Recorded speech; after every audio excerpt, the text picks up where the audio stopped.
I've eaten a lot of raccoon. Yes. The answer is yes. And I've eaten it hunting.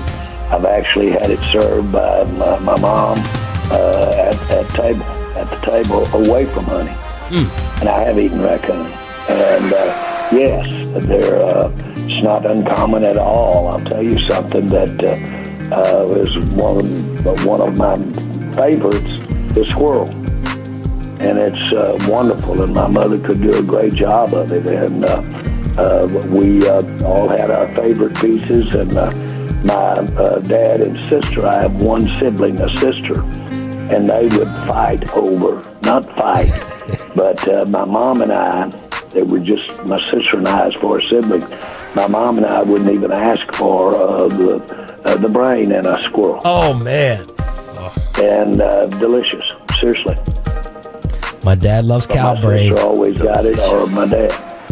The fight over the brain. Jerry? Delicious. The fight over the brain. Well, good hump day morning, friends. Mark Holmes here with my buddy Cowboy Joe Boo. What's up, Joe Boo? As well as the crying chicken. And as always, I want to say thank you all for watching, commenting, subscribing, and being part of the SS Cowboys that's headed for the iceberg. So here we are. Doom and gloom Dallas Cowboys. Doom and gloom Dallas Cowboys. Of course, the Dallas Cowboys made the biggest mistake ever in hiring a journeyman offensive coordinator as head coach. Some people say we would be better off with Mike McCarthy. Mike McCarthy, who now has withdrawn his name from consideration from the New Orleans Saints job, and that's probably because it's better for me to say, oh, I wasn't interested in that job, than to find out that they weren't interested. Plausible deniability.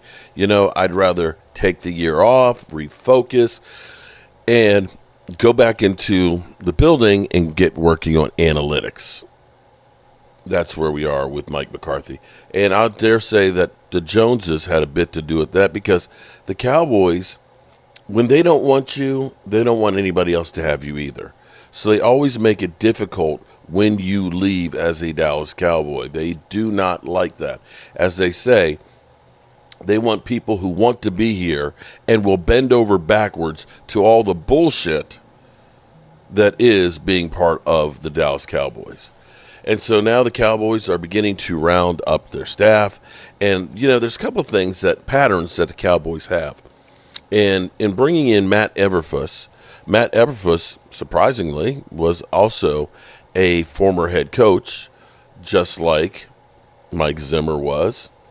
Just like, I want to keep forgetting him. Nolan Carroll. Yeah, you know who I'm talking about. He was head coach for San Francisco. Rod Martinelli, who was head coach of the Lions. So they like to have guys who are defensive coordinators that have been head coaches. I don't know if that's by accident, but it seems to be that's the case. So you have a former head coach there at defensive coordinator, and I think Matt Eberflus I actually think that he's a good hire that will definitely, a couple of things that I think will be important as opposed to what we ended up getting with Dan Quinn. And I think Mike Zimmer's the same way too, but wasn't here long enough to really implement it. He loves his linebackers and his defensive line. And so maybe this means good things for keeping Osa and Digazua, because he recognizes to have a great defense, you need to have a good defensive line. That's something the Joneses have not been on board with. They'd rather just say, we can plug anybody in there. Anybody will work in there, so we're good. And then they plug anybody in there, and we're not good. Be that as it may, we also have Brian Schottenheimer. And Brian Schottenheimer and Dak Prescott are married together. We thought Mike McCarthy and Dak Prescott, that Mike McCarthy is going to be gone, Dak Prescott would be, but we saw Dak Prescott get the bag, of course, beginning of the season. Mike McCarthy, they didn't. The writing was on the wall. So things that I did like about Brian Schottenheimer versus other coaches. First of all, we didn't see Duval like they did with the Jacksonville coach. That was cringeworthy in his press conference.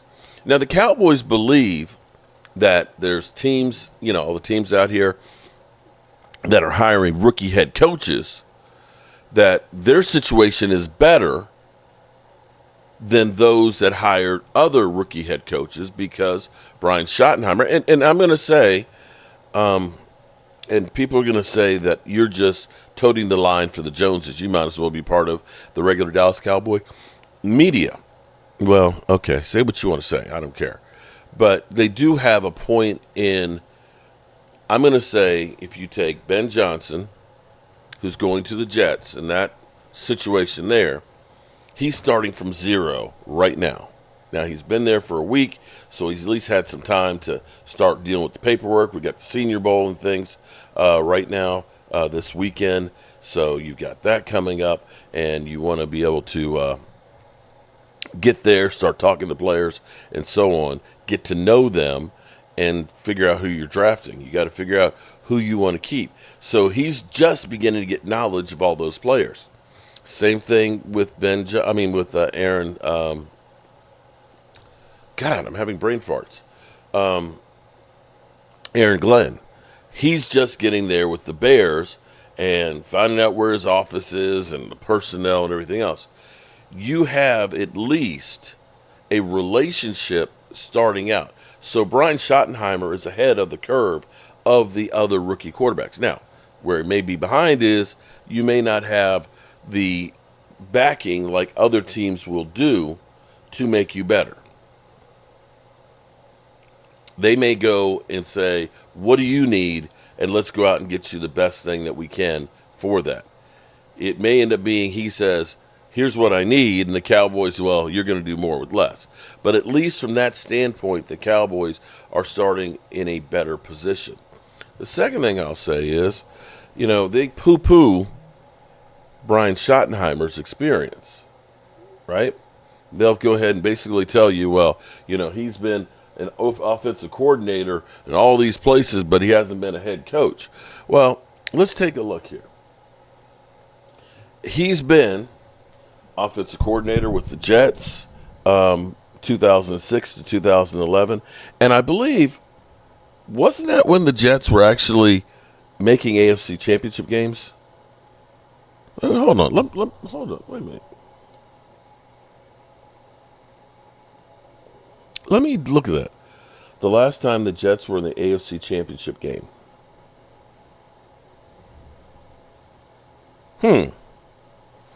2010. Okay. So let's say that.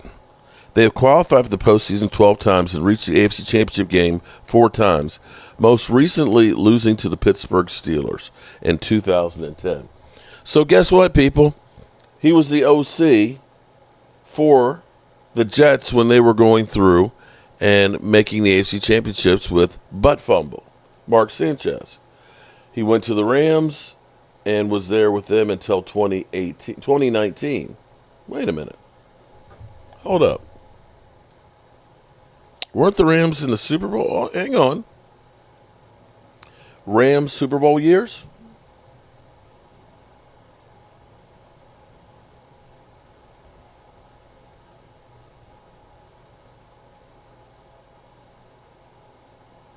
Hmm. 2019.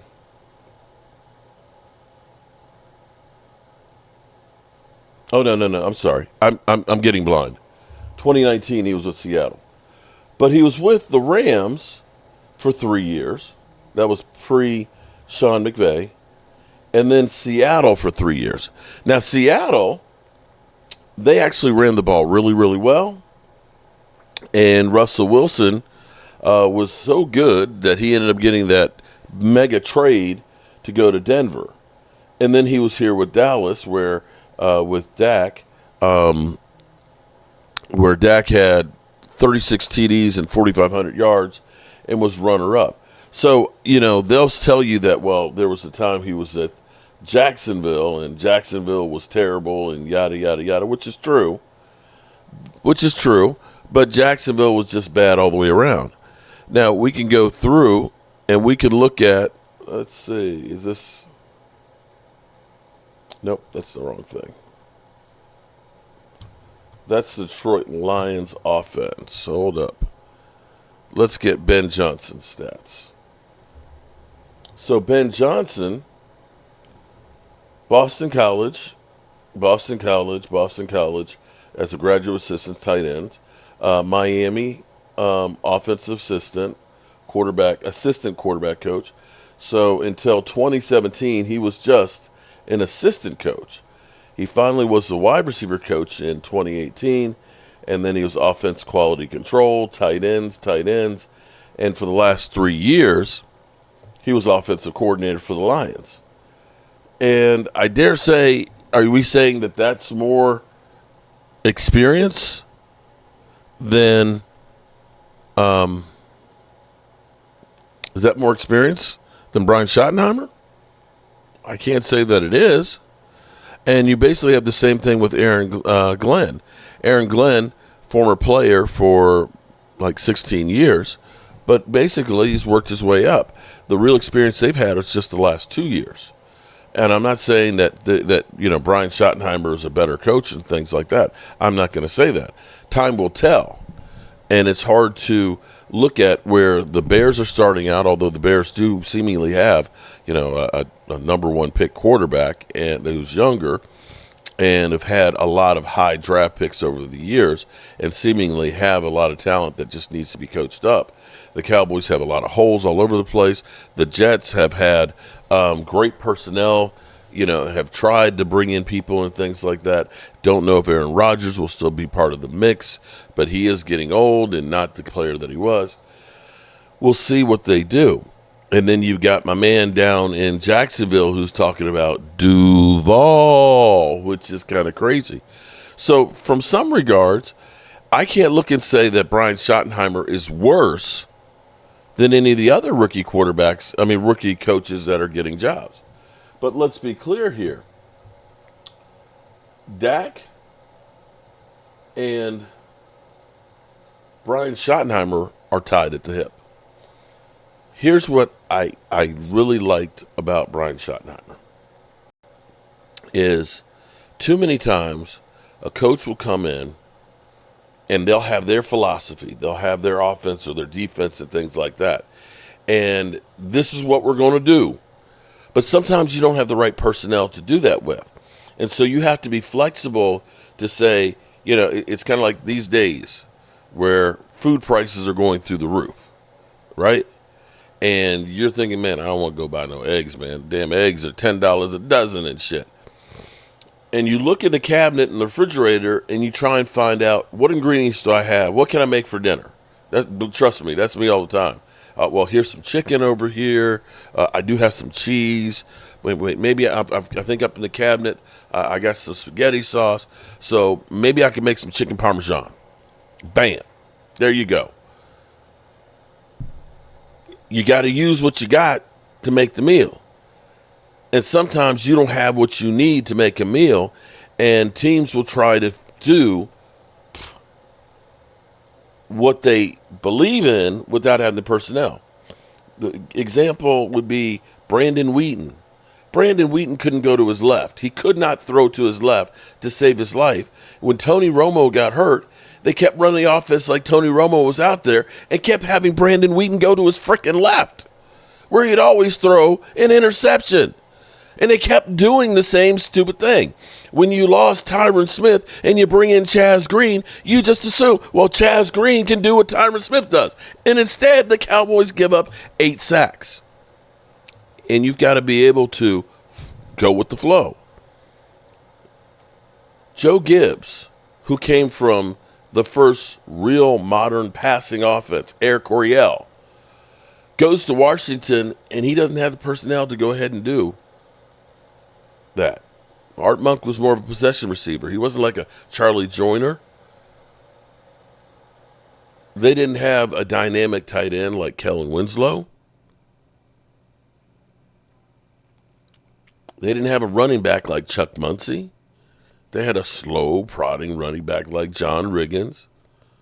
They had a tight end who was more of a big guy like Clint Didier. They had big, slow offensive linemen that could block. And so we came up with the one-back offense, basically creating the fullback into a hybrid tight end with the H-back, because that's what he had to work with. So when you hear this from Brian Schottenheimer, obviously, the starting point for me would be things that our players do well. You're always going to start with that. If your system's not flexible enough to do what your players do well, then you're probably in the wrong business. But I'm a big believer in cut splits, big believer in shifts and motions to distort things. We're going to do a great job of marrying our runs and our passes and make those look the same.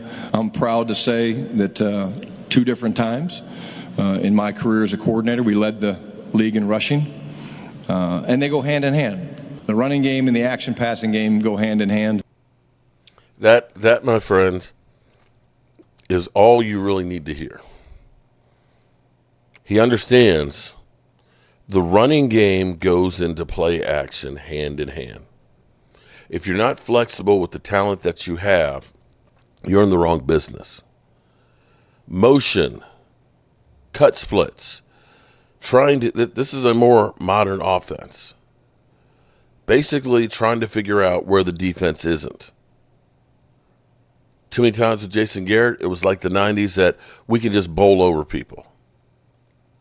We're just going to run through you.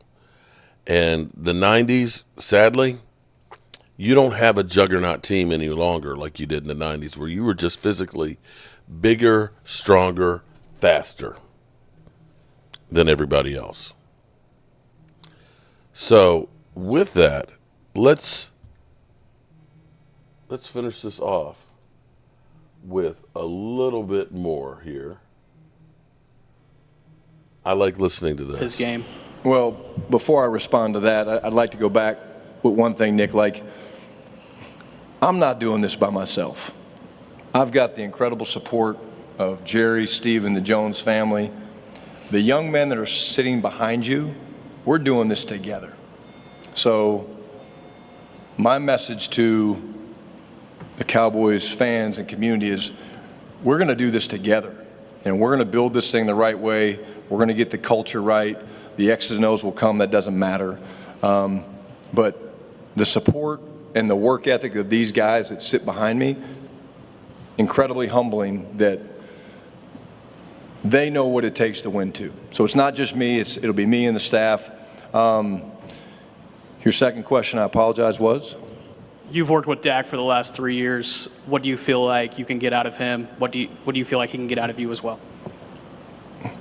You know, iron sharpens iron, and Dak and I have an incredible relationship, just like I have an incredible relationship with all these guys. Dak and I know how to push each other's buttons. We know how to have hard conversations. I laugh because I think about in training camp last year, a ball got intercepted, and we kind of had a thing in place where it was like if you throw an interception, you come out. And so I took Dak out, and he's like, "What?" Like he pushed back. He's like, "Ah."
They dropped it in the middle of the evening on Friday. It's generally when you drop bad news. That's true. Not going to lie. You know what I mean? Let me tell you this. Now, the NFL Network Research Department sent out a sheet, a packet. You could see 2025 hot seat head coach and candidates research notes. Ooh. So they damn act together. Yeah, they identified the spots where there might be new head coaching vacancies. They mentioned the Titans and the Giants. They stayed put. But they had the 3 interims, and then they also mentioned Mike McCarthy, Gerard Mayo, Doug Peterson, Antonio Pierce as potential guys to be fired, and they all did. Oof. Well, have a script like me. And then they identified 15 coaches that could be interviewed for possible jobs, and they put Rex Reiner because he was already interviewed. Same with Ron Rivera. Brian Schottenheimer's name is not on here. Wow. The research department didn't even fathom that could be possible. I don't know if that's funny or not funny. They kept it on the down low because they didn't want anybody to come and take it. But I'm not going to say that. I could say that. Brian Schottenheimer's been at it for a long time, to the point where I met him, and I think I had sushi with him and his wife, and at the Pro Bowl in the mid-aughts when we first were there. Son of Marty. Brian Schottenheimer's been around, and he's been coordinators in places, and he showed up in Dallas after Kellen Moore hit the road when Mike McCarthy was there. And if Dak Prescott wanted continuity, he's getting it. And he is the 3rd internal head coaching hire in the history of the franchise. And he spent 14 seasons as an offensive coordinator with the Jets, Rams, Seahawks, and Cowboys. So he's been around a minute. Just nobody thought he would be the next head coach of the Dallas Cowboys. That is for sure. And Schottenheimer had this to say when he was announced earlier this morning. One of my greatest strengths is my ability to create relationships. Relationships that are built on trust, respect, connection. I'm really good with X's and O's, but I'm great with people. And the type of men that we have in this locker room are excited about that. And so I think as we build this thing out, as the culture comes together of this team, that's where I feel like my greatest impact will be felt. He sounds a little like his dad, doesn't he? Oh, yeah. He's got like that Marty cadence to him. I wish his dad was alive to see this. It'd be a pretty neat moment for him and his family. And look, there's many reasons to crap all over this idea. Seriously. I have no idea. Nobody has any idea. I keep going back to this moment as well. All right. Susie tells this story all the time. When she was covering Pete Hackett, Nathaniel's dad, at USC. Paul Hackett. Former Pitt coach. Paul Hackett, Nathaniel Hackett's dad. He was out here at USC, and it was falling to crap, and Carson Palmer was not looking good. And USC went outside the family and hired a guy that, was in the pros. Yep. And they hired a guy and let's see if we can get him to USC. He's got no connection to USC. Let's bring him to USC. And people are like, Pete Carroll, really? Yep. Who was perfect for the moment. Another one. And I'm being as generous as I possibly can here. And another one. When Don Mattingly finally made the playoffs in 1995, after never having made it, and he hit a home run against the Mariners in that playoff series, and Jeter was coming, and there was a whole bunch of kids in the pipeline coming, and they fired the manager who brought the Yankees to the playoffs and had them as the best team in 1994, and if it wasn't for the strike, the Yankees would have made the World Series then. Yeah. And Buck Showalter, who knew all of these kids who were coming up out of the minors and getting ready to be the core of the Yankees' future, and they bounced him for a retread named Joe Torre. All of New York was like, this guy? Really? The guy who crapped out with the Mets? This guy? We're going to get him? This guy?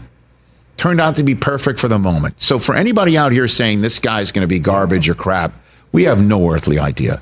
But there's a lot of people, the reason why they're crapping on it as well is because Jerry Jones made the pick. And it's out of nowhere, and it makes little sense when you've got Bill Belichick sitting out there saying, maybe you can buy me out, or Deion Sanders was sitting there in Colorado answering a telephone call from Jerry Jones. And all the other hot coordinators are out there who have just been there and done that in their own rights for people, for teams that haven't churned him out. So he was on Dallas, and he is sitting in there, and he's not going to be as expensive as other people. And you don't have to buy him out. All you got to do is just keep him there.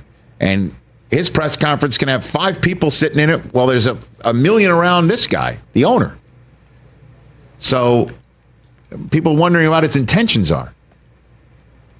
So let's ask him himself. I'm told this is a cut down answer to 2.5 minutes. From 10 minutes? Oh, my. Really? He went on for a while, yeah. It was the first question asked, why did you hire Brian Schottenheimer? This is what Jerry Jones had to say. I've been around a lot of coaches.